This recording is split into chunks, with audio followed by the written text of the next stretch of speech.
Seja bem-vinda, seja bem-vindo a mais uma conversa a respeito de direito eleitoral. Eu sou Raquel Tinoco, professora de Direito Eleitoral no Alfacom. Hoje nós conversaremos sobre a disciplina por intermédio de questões de provas anteriores do CESP-Sebrasp, a banca do seu concurso TSE unificado. Não haverá interação ao vivo, esta aula é gravada, mas você pode enviar as suas dúvidas para o Instagram, @prof. Raquel Tinoco. O material da aula está disponível no site do Alfacom, aba Aulas ao Vivo. Então vamos lá? Vamos conversar sobre direito eleitoral por intermédio de questões de provas atualizadas e adaptadas para o formato do seu concurso, certo? Errado. Então já compartilho com você a tela para resolvermos juntos, resolvermos juntas a primeira questão. TRE Goiás, 2005, analista judiciário, área administrativa. A Lei 9504 de 1997 encerrou o ciclo das leis temporárias. Até então, cada período eleitoral tinha sua própria lei. Eles regravam a eleição episódica, no mais das vezes regravam a eleição para direcionar o conflito político subjacente, aquele conflito político que surgiu no processo eleitoral anterior. Então eles vinham regulamentando, trazendo alterações e adaptações para o próximo processo eleitoral. A Constituição de 1988 iniciou o processo de superação dessa fase. O processo de superação dessa fase foi iniciado com o artigo 16 da Constituição da República Federativa do Brasil, artigo 16, que traz o princípio da anterioridade eleitoral, antinomia eleitoral. Então, sim, a Constituição de 1988 iniciou o processo de superação dessa fase. Esse é um texto de Nelson Jobim, Henrique Neves, a Lei das Eleições. Então, considerando o texto acima, a Constituição Federal e a história eleitoral recente do Brasil, julgue os itens subsequentes. Item 1. O casuísmo das leis eleitorais no Brasil manteve-se após a promulgação da Constituição de 1988? Ora, o próprio enunciado da questão traz a resposta para você. Exatamente. Quando a gente olha esse texto, a gente pensa que a Constituição da República de 1988 resolveu todos os problemas ligados à matéria eleitoral, mas não é bem assim. A Constituição iniciou o processo para que uma lei ou uma norma mais permanente pudesse, sim, ser aplicada ao processo eleitoral, mas só em 1997 nós tivemos uma lei de caráter mais permanente, que é a Lei das Eleições, uma das mais importantes normas para os concursos públicos, Lei 9504 de 1997, a chamada Lei das Eleições, Lei Geral das Eleições. Então, se a Constituição é de 1988 e a lei surgiu apenas em 1997, é lógico que o casuísmo eleitoral se manteve após a promulgação da Constituição de 1988. Em 97, nós tivemos a lei, que é a lei que regulamenta as eleições desde 1998, ela foi publicada em setembro de 97, aplicada já às eleições de 1998. Além disso, nós tivemos uma alteração no artigo 16 da Constituição da República em 1993. Então, sim, o casuísmo das leis eleitorais no Brasil manteve-se após a promulgação da Constituição de 1988. Veja só como era o texto, como é o texto do artigo 16, como era o texto do artigo 16. Então, antes, a lei que alterar o processo eleitoral só entrará em vigor um ano após a sua promulgação, é o princípio da anualidade eleitoral, e ele foi alterado em 1993, trazendo a redação atual que é a seguinte: a lei que alterar o processo eleitoral entrará em vigor na data da sua publicação, não se aplicando à eleição que ocorra até um ano da data da sua vigência. Então, o princípio tem por objetivo encerrar o chamado casuísmo eleitoral, trazendo vigência imediata para as leis que alteram o processo eleitoral, mas aplicabilidade somente após um ano. Então, houve o início aqui desse processo, mas ainda assim demorou-se mais alguns anos até que a Lei 9504 de 97 fosse publicada. Então, ela é a lei que veio encerrar o caráter temporário das leis eleitorais na regulamentação de eleições eleitorais. Então, item 1, corretíssimo. Item 2, conforme a Constituição, a lei que disciplina a eleição deve estar em vigor um ano antes. Ora, a lei que disciplina a eleição deve estar em vigor um ano antes. É o que diz o artigo 16, vigência imediata, no momento em que a lei é publicada. Vamos ver. A lei que alterar o processo eleitoral entrará em vigor na data da sua publicação, não se aplicando à eleição que ocorra até um ano da data da sua vigência, até um ano da data em que foi publicada. Então, sim, a lei que disciplina a eleição deve ser publicada pelo menos um ano antes, e ela entra em vigor na data da sua publicação. Certíssimo, é o artigo 16 da Constituição da República Federativa do Brasil. Item 3. Elege-se presidente ou governador o candidato que alcançar 51% dos votos válidos? Não! 51% dos votos válidos é diferente de 50% mais um. 51% dos votos válidos é diferente de 50% mais um.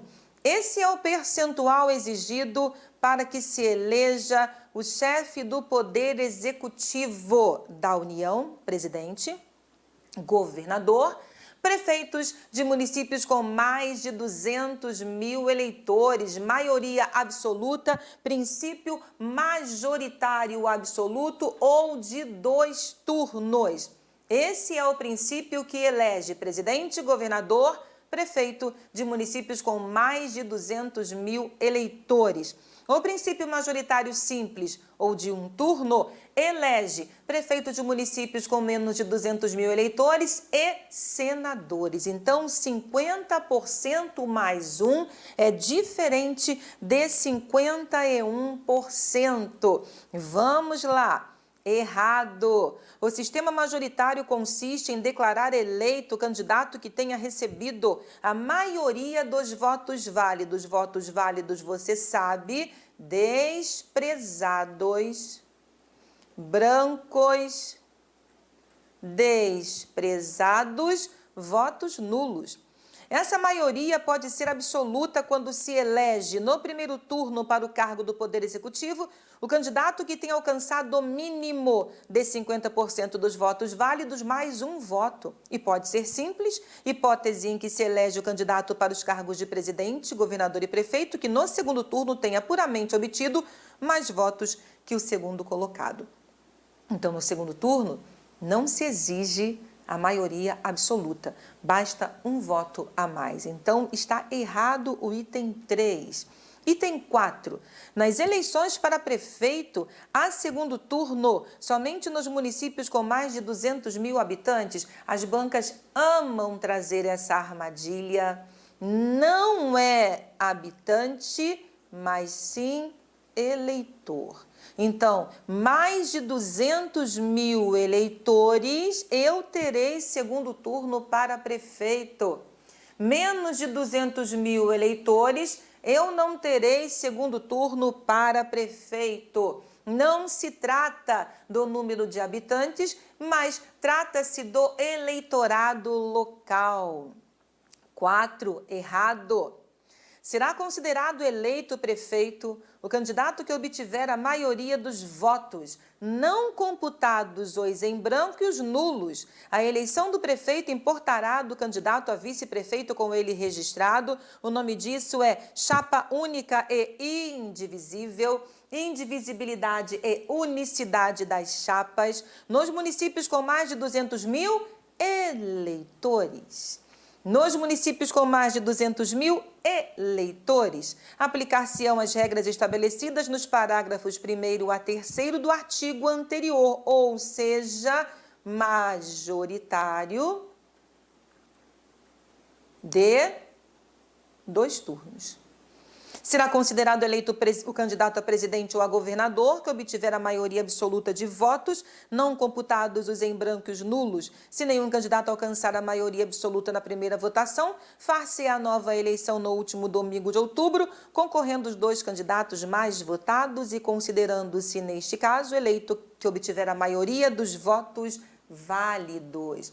A maioria dos votos válidos, Lei 9504 de 1997. Seguindo, item 5. A Lei 9504 de 1997 disciplina tanto as eleições nacionais quanto as municipais. Corretíssimo. Correto. É uma lei geral. Ela disciplina a eleição geral, ela disciplina a eleição municipal, ela disciplina a eleição para presidente e vice, governador e vice, deputados e senadores, disciplina a eleição para prefeito e vice, vereador. Está certo. Item 5, correto. Lei 9504 de 97. As eleições para presidente e vice-presidente da República, governador e vice-governador de Estado e do Distrito Federal, prefeito e vice-prefeito, senador, deputado federal, deputado estadual, deputado distrital e vereador, dar-se-ão em todo o país no primeiro domingo de outubro do ano respectivo. Por que do ano respectivo, professora? Porque essas eleições não são simultâneas. Veja, eu tenho aqui a previsão para todos os cargos. Essas eleições não são simultâneas. São simultâneas presidente e vice, governador e vice, deputados e senadores.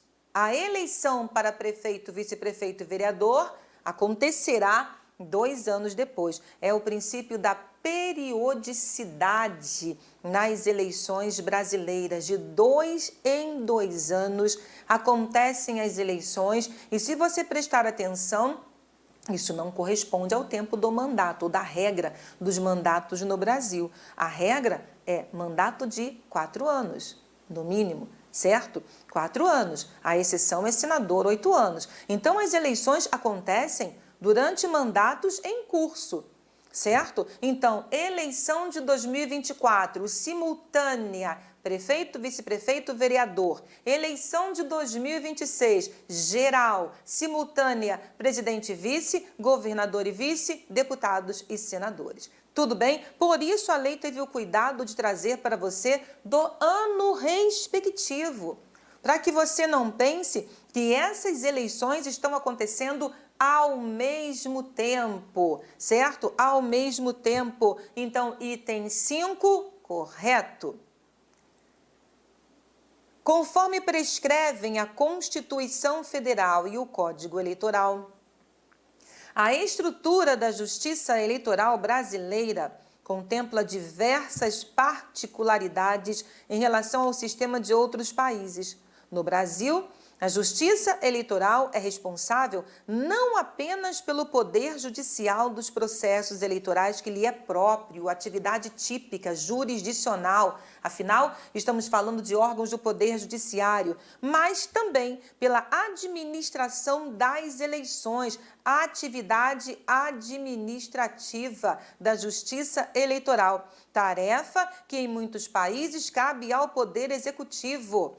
A respeito desse tema, discute-se a peculiaridade e a eficiência da justiça eleitoral e de todo o sistema eleitoral brasileiro, que alguns consideram referência internacional. Com relação ao tema abordado no texto, julgue os itens que se seguem. Item 6. As juntas eleitorais são consideradas órgãos do Poder Judiciário Eleitoral? Claro que sim. Claro que sim. Junta eleitoral, colegiado, junta eleitoral, colegiado de primeira instância. Veja, Tribunal Superior Eleitoral, colegiado, instância superior. Tribunais Regionais Eleitorais, colegiados, segunda instância. Juntas eleitorais, colegiados, primeira instância. Juízes eleitorais, singulares, primeira instância. Diferença entre órgão singular e órgão colegiado. Então, sim, as juntas eleitorais são órgãos do Poder Judiciário Eleitoral. São órgãos do Poder Judiciário, conforme prevê o artigo 118 da Constituição da República. São órgãos da Justiça Eleitoral, TSE, TREs, juízes e juntas eleitorais. Juízes e juntas eleitorais. Item 7. O Corregedor-Geral Eleitoral do Tribunal Superior Eleitoral, TSE, é o ministro indicado pelo Ministério Público. Ministério Público indica que membro para o TSE? Nenhum. Nenhum. A banca insiste em tentar induzir você a erro, fazendo com que você acredite que na Justiça Eleitoral eu tenho o chamado quinto constitucional. Não tenho, não tenho. E essa característica não se aplica apenas à Justiça Eleitoral, não. Há outros órgãos do Poder Judiciário no Brasil que não têm a chamada composição do quinto constitucional. Só possuem quinto constitucional os tribunais de justiça dos estados e do Distrito Federal, o Tribunal Superior do Trabalho, o Tribunal Regional do Trabalho e os tribunais regionais federais. No mais, os órgãos do Poder Judiciário não possuem em sua composição o chamado quinto constitucional. Mas, ainda que não possuam em sua composição o chamado quinto constitucional, há sim órgãos do Poder Judiciário que possuem representantes da classe do Ministério Público, que, a partir do momento em que passam a integrar esses órgãos, deixam de pertencer à carreira do Ministério Público e passam a pertencer à carreira do Judiciário. Mas na Justiça Eleitoral isso não acontece. O representante do Ministério Público atua como representante do Ministério Público. O MP, junto à Justiça Eleitoral, é MP.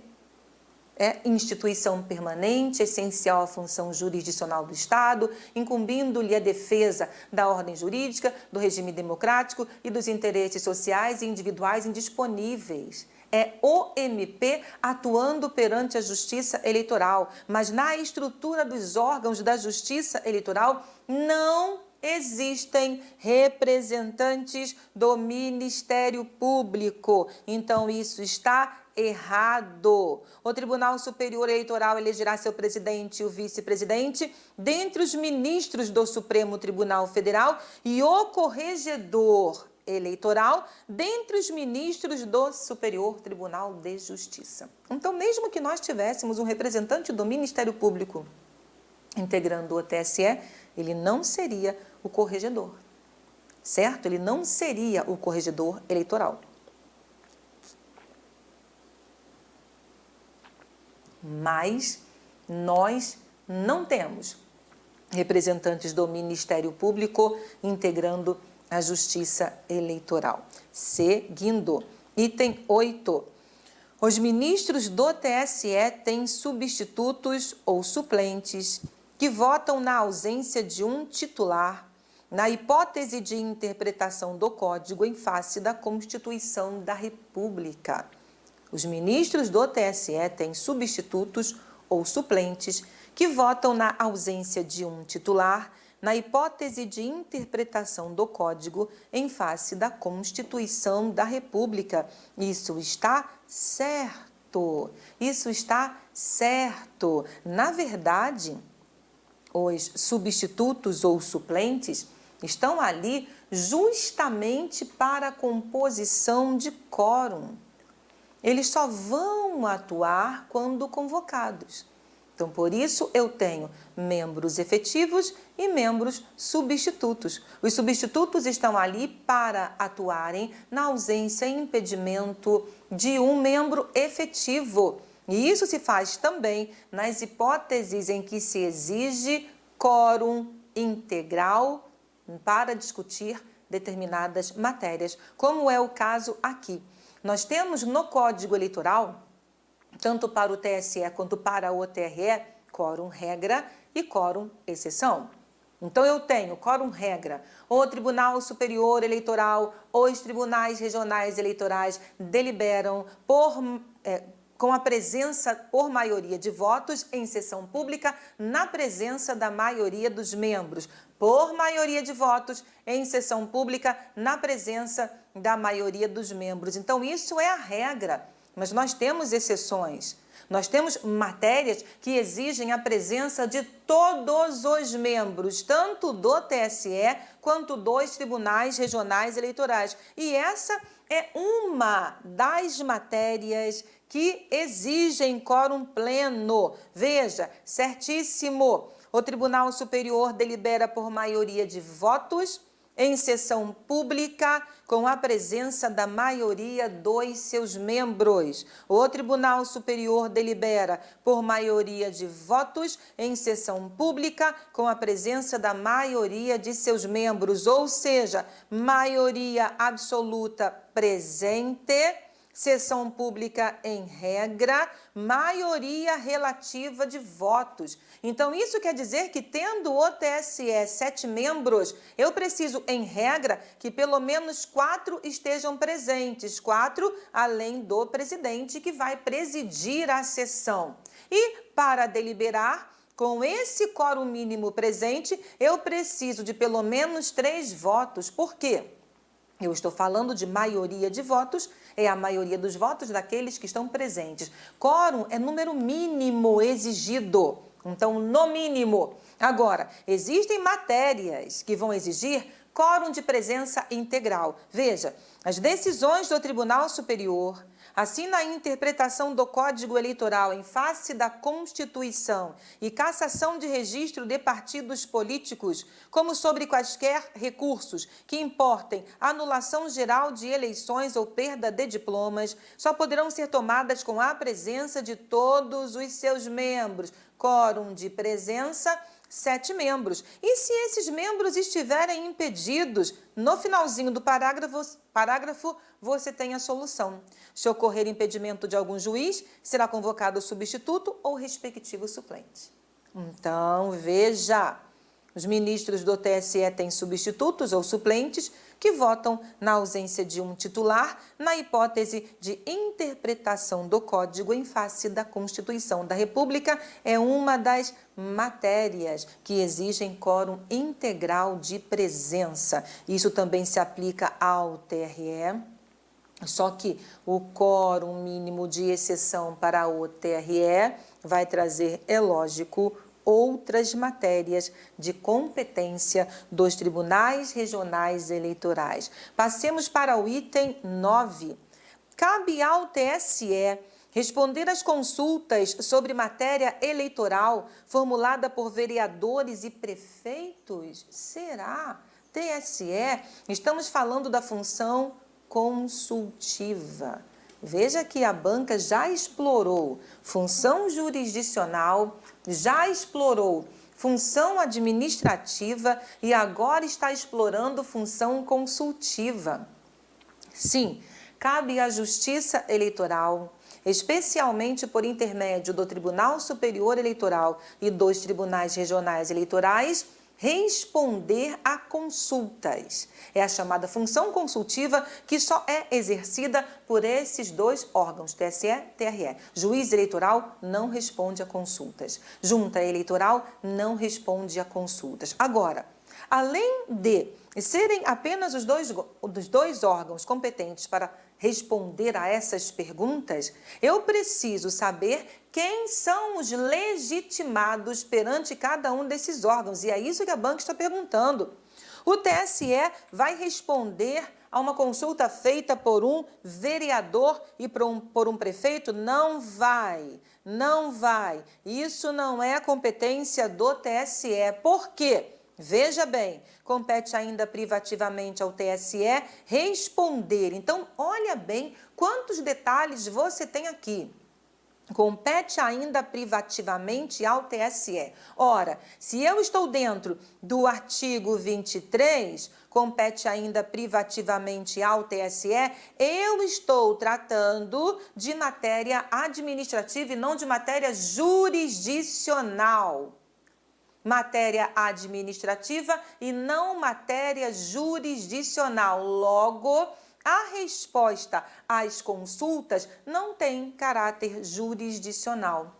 São meras diretrizes a serem seguidas pelos demais órgãos da Justiça Eleitoral. Então, não há que se falar em caráter jurisdicional, primeiro detalhe. Segundo detalhe, consultas precisam versar sobre matéria eleitoral, ponto final.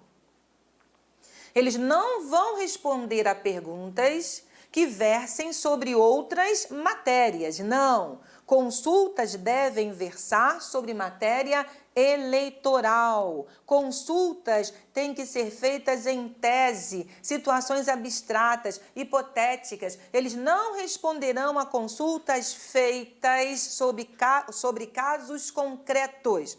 Por quê? Porque estariam antecipando decisões dos órgãos judiciais. E ainda depende. Quem é legitimado perante o TSE?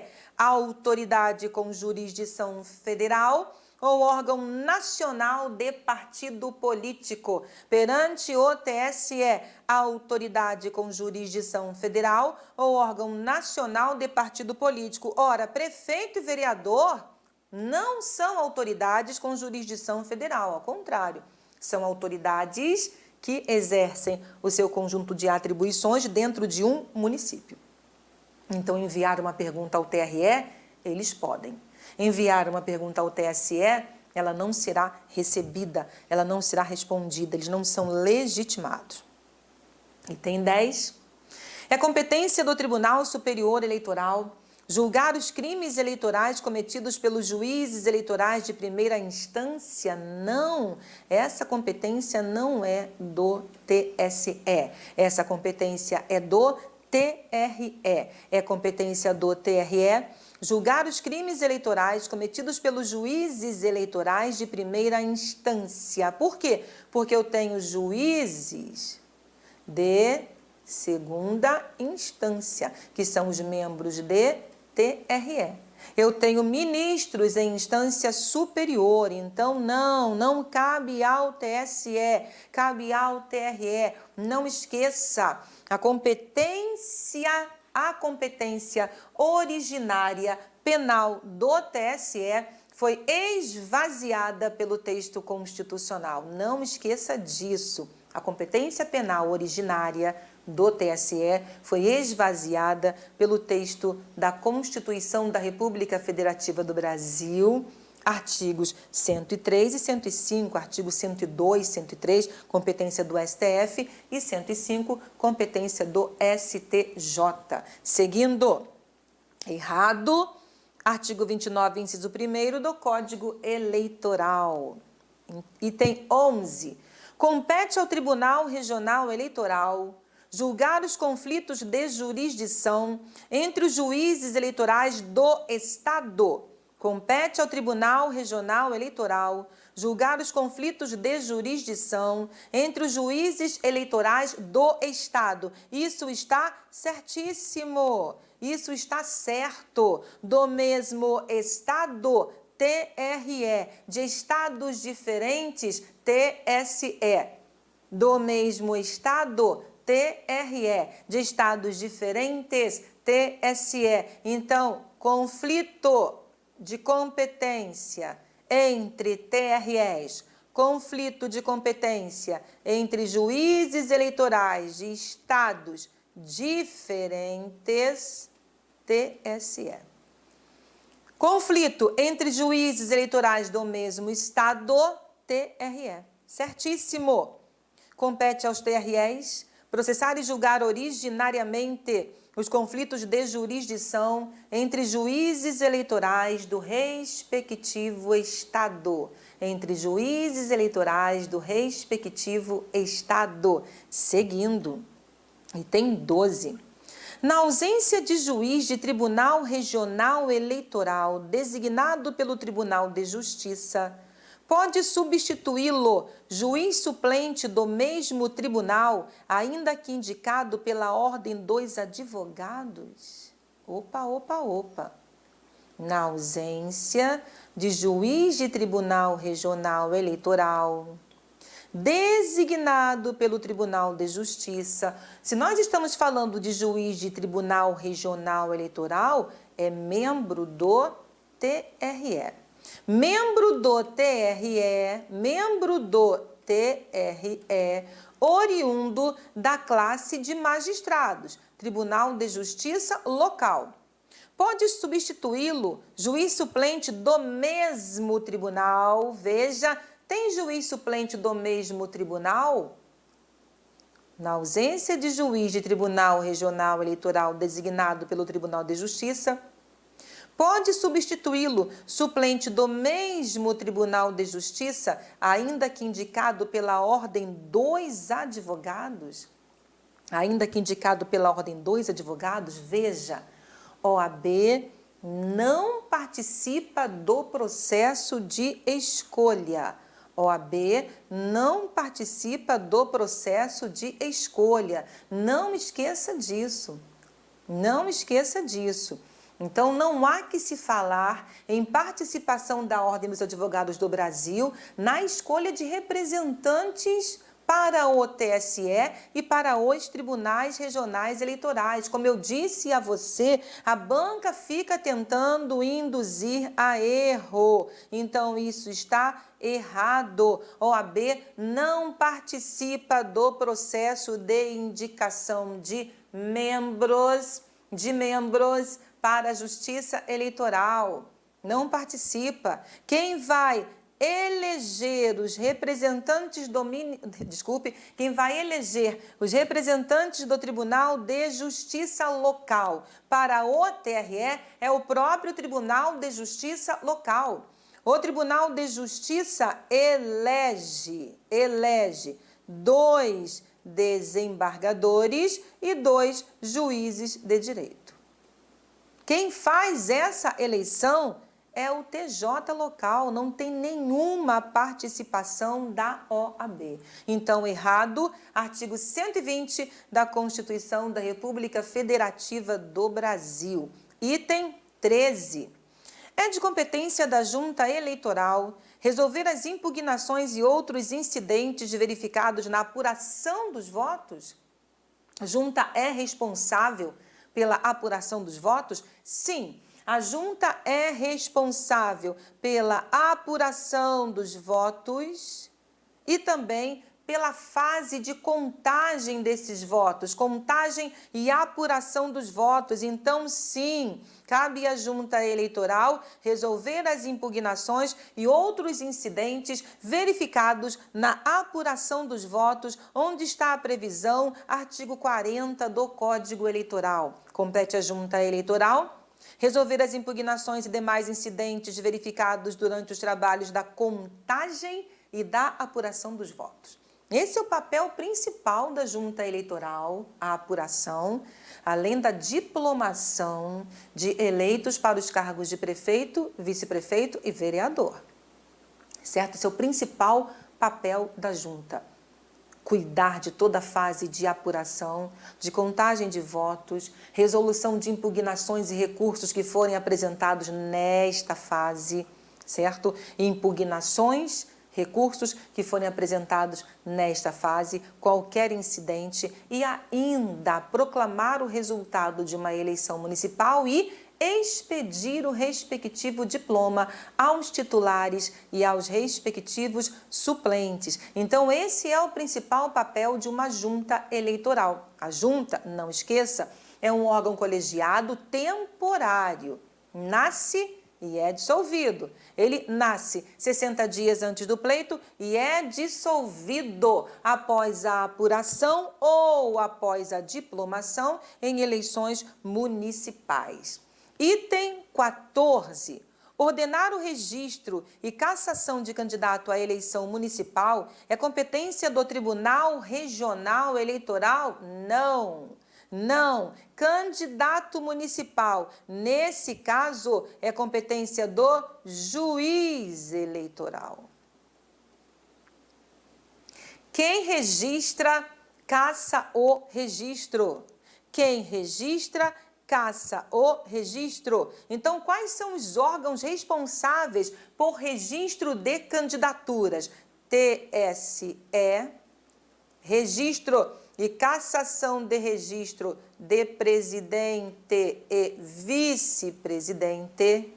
TRE, registro e cassação de registro de governador e vice, deputados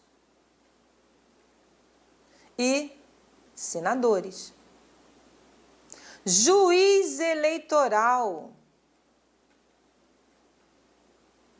responsável pelo registro e cassação de registro do prefeito e vice-prefeito e vereador. Então, não cabe ao TRE o registro e a cassação de registro de candidato à eleição municipal. Essa competência é do juiz eleitoral. Onde está essa previsão?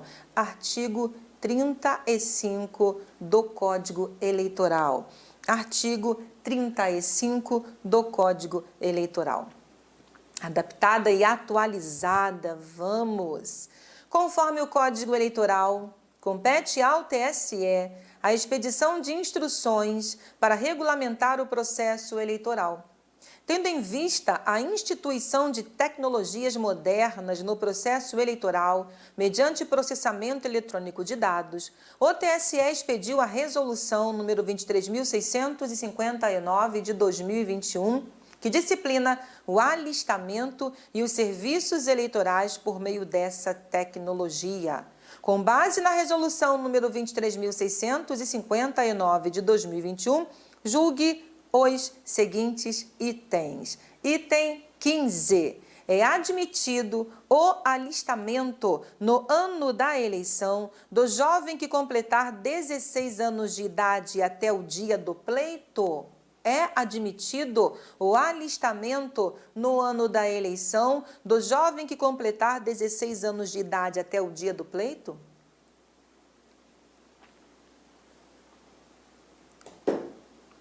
A partir de que idade alguém está autorizado ou autorizada ao alistamento? A partir de 15 anos de idade. Professora, é necessário que o ano seja um ano eleitoral para que um menor com 15 anos possa alistar-se eleitor ou eleitora? Não. Uma menor ou menor, eleitor ou eleitora? Não é preciso. A resolução 23.659 de 2021 veio alterando alguns dispositivos da antiga resolução. Na antiga resolução, só era admitido o alistamento de menor com 15 anos em ano eleitoral se ele completasse 16 até a data do pleito. Data do pleito aqui, atenção, primeiro turno. Data do pleito aqui, primeiro turno. A resolução 23.659 de 2021 não trouxe a mesma redação. Ela diz que é admitido o alistamento a partir do momento em que se completar 15 anos de idade. Então, completou 15 anos de idade, pode alistar-se eleitor. Agora,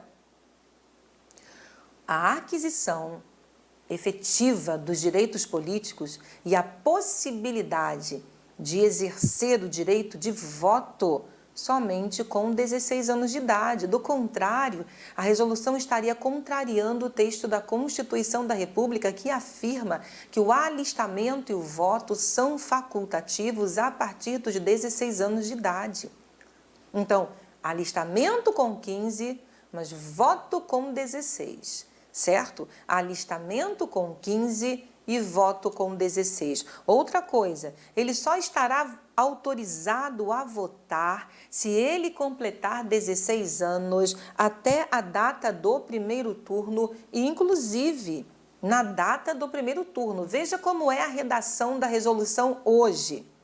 O alistamento será realizado quando a pessoa requerer inscrição e, em seu nome, não for identificada a inscrição em nenhuma zona eleitoral do país ou no exterior, ou a única inscrição localizada em seu nome estiver cancelada por determinação de autoridade judiciária. A partir da data em que a pessoa completar 15 anos, é facultado o seu alistamento eleitoral. A partir da idade em que a pessoa completar 15 anos, por isso o item 15 está correto, é facultado o seu alistamento eleitoral. Então, basta completar 15 anos, não precisa ser um ano eleitoral. Completou 15 anos, pode se alistar. Agora, veja que a resolução vem regulamentando outras informações importantes. Se for um ano eleitoral, em se tratando de ano eleitoral, nos anos em que se realizarem eleições ordinárias, lógico, porque eleições extraordinárias, como o nome já diz, acontecem fora de datas previstas no texto constitucional e no texto da lei. Então, é preciso, se eu tivesse aqui a previsão que autorizava tanto nas ordinárias quanto nas extraordinárias, o TSE deveria estipular o prazo para o fechamento do cadastro. O que acontece em uma eleição extraordinária é a reabertura do processo eleitoral. Reabertura do processo eleitoral com novo alistamento, com novo registro de candidatura. Para que alguém pudesse se alistar com 15 anos, em ano em que acontecem eleições extraordinárias, um prazo específico deverá ser estabelecido. Então, por isso, a resolução traz eleições ordinárias. Nos anos em que se realizarem eleições ordinárias, o alistamento de que trata o caput deste artigo deverá ser solicitado até o encerramento do prazo fixado para requerimento de operações do cadastro. Qual é o prazo fixado para o encerramento do requerimento das operações de cadastro? 150 dias antes do pleito. Então, em ano eleitoral, esse menor com 15 anos deverá se alistar até o 151º dia anterior ao pleito, para que ele possa votar nas eleições vindouras. Nos anos em que se realizarem eleições ordinárias, o alistamento de que trata o caput deste artigo deverá ser solicitado até o encerramento do prazo fixado para requerimento de operações do cadastro. Esse prazo de 150 dias, ele não se aplica apenas a alguns eleitores ou eleitoras. Ele se aplica a todos os eleitores ou eleitoras. Então, ainda que seja um menor alistamento facultativo aos 15 anos, ele precisará respeitar o prazo de suspensão do cadastro eleitoral. Do contrário, ele não conseguirá fazer o seu alistamento eleitoral. O alistamento será requerido diretamente pela pessoa menor de idade. Olha que interessante a informação. Independe de autorização ou assistência de seu ou sua representante legal, mas o título emitido nessas condições somente surtirá efeito previsto no artigo 11, aquisição e exercício dos direitos políticos, quando a pessoa completar 16. Viu só? Então, alistamento com 15, Voto com 16. A pessoa alistanda ou eleitora menor de 18 anos tem capacidade para estar em juízo como recorrente ou recorrida nos feitos que versem sobre sua inscrição eleitoral, sendo-lhe facultada assistência por sua representante legal. É faculdade, não é obrigatoriedade. Então, sim, pode-se alistar o eleitor que completa 16 anos de idade até o dia do pleito. Pode-se alistar o eleitor a partir de 15 anos de idade, eleitor ou eleitora. Item 16. O título de eleitor é prova de quitação eleitoral até a data de sua emissão. O título de eleitor é prova de quitação eleitoral até a data da sua emissão. Certíssimo. Resolução. Artigo 74. O eleitor ou a eleitora que possua inscrição eleitoral regular ou suspensa poderá solicitar a qualquer tempo a impressão do título eleitoral e a via digital do título eleitoral por meio do aplicativo. Constará como data de emissão do título, seja via impressa ou digital, a do requerimento da última operação eleitoral efetivada. O título eleitoral impresso ou digital comprova o alistamento e a existência de inscrição regular ou suspensa na data de sua emissão, mas não faz prova de quitação eleitoral ou de sua regularidade de obrigações eleitorais específicas.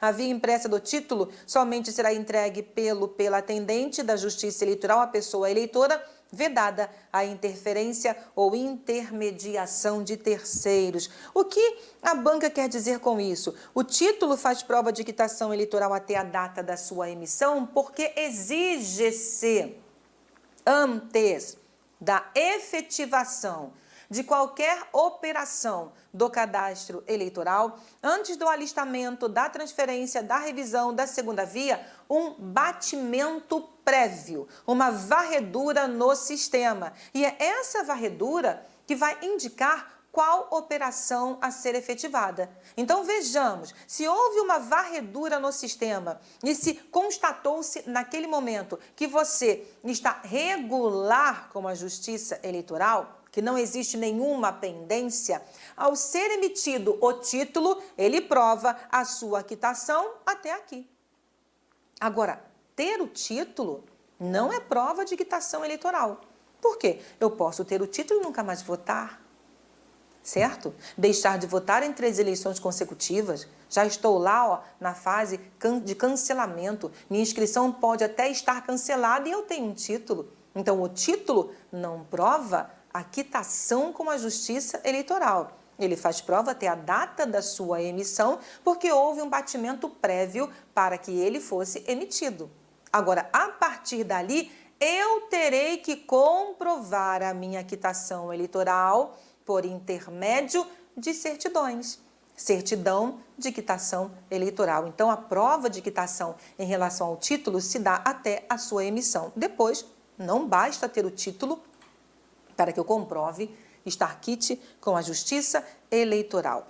Item 17. Na revisão do eleitorado, prova de identidade só será admitida se feita pelo próprio eleitor ou pela própria eleitora, mediante apresentação de certidão de nascimento, dentre outros documentos. Será que admite-se na revisão do eleitorado a prova de identidade por procurador? Vamos conferir.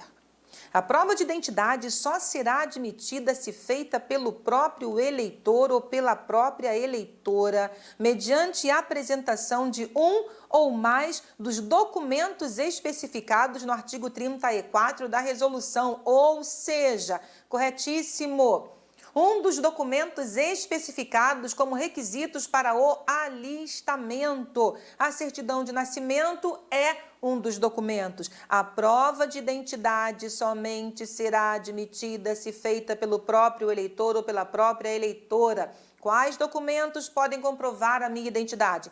Carteira de identidade ou carteira emitida pelos órgãos criados por lei federal, a carteira funcional. Certidão de nascimento ou certidão de casamento expedida no Brasil ou certidão registrada em repartição diplomática brasileira e transladada para o registro civil conforme a legislação própria, ou documento público do qual se infira ter a pessoa requerente a idade mínima de 15 anos e do qual constem os demais elementos necessários à sua qualificação, ou documento congênere ao registro civil expedido pela FUNAI, ou documentos do qual se infira a nacionalidade brasileira originária ou adquirida da pessoa requerente, ou documento que comprove o exercício de direitos políticos por pessoas portuguesas no Brasil. Artigo 34. A apresentação de mais de um documento somente será exigível nas situações em que o primeiro documento apresentado não contenha, por si só, todos os dados para os quais se exige comprovação. Por isso, ou. Basta um documento. Outro somente será exigido se o primeiro apresentado não comprovar todos os requisitos necessários ao alistamento ou à revisão de eleitorado. Item 18. Na revisão do eleitorado, admite-se a comprovação de domicílio mediante notas fiscais ou envelopes de correspondência, desde que tenham sido emitidos ou expedidos nos 3 meses anteriores ao comparecimento à revisão. Então, volta aqui, 17, certo? Item 17, correto. Item 18. Admite-se, então, notas fiscais ou envelopes de correspondência, desde que tenham sido emitidos ou expedidos nos 3 meses anteriores ao comparecimento à revisão. Corretíssimo. Conferindo, a comprovação do domicílio poderá ser feita por meio de um ou mais documentos, dos quais se infira a existência de vínculo residencial, afetivo, familiar, profissional, comunitário ou de outra natureza que justifique a escolha da localidade pela pessoa para nela exercer seus direitos políticos. Para fins de comprovação de vínculo residencial, serão aceitas contas de luz, água ou telefone, bem como notas fiscais ou envelopes de correspondência, desde que tenham sido emitidos ou expedidos nos 3 meses anteriores ao comparecimento à revisão. 18, certo. 19. É obrigatória a revisão do alistamento eleitoral quando o eleitorado da zona eleitoral for superior a 65% da população. Errado. Artigo 105 afirma que a revisão será obrigatória quando for superior a 80% da população. Está errado. 80% da população. Superior a 65% pode ser 66%, 67%, 70%. É superior a 80%, porque entre 65% e 80% é correição eleitoral realizada pela Corregedoria Geral Eleitoral. Seguindo, item 20, é vedado a delegado de partido político acompanhar a emissão de título eleitoral? Errado, não é vedado, ao contrário, tem que ser garantida a fiscalização. Aí está. Os partidos políticos, por suas delegadas e seus delegados, poderão acompanhar os requerimentos de alistamento, transferência, revisão, segunda via e quaisquer outros, bem como a emissão e entrega de via física de títulos eleitorais previstos nesta resolução. Então, sim, conversamos um pouco mais a respeito de direito eleitoral. Partidos políticos, por seus delegados, têm a garantia de fiscalização de todo o processo de alistamento, expedição de títulos, inclusive podendo recorrer. Eles são legitimados para recursos na fase de alistamento e transferência. Muito obrigada pela sua presença, obrigada ao Facom, até o nosso próximo encontro. Tchauzinho!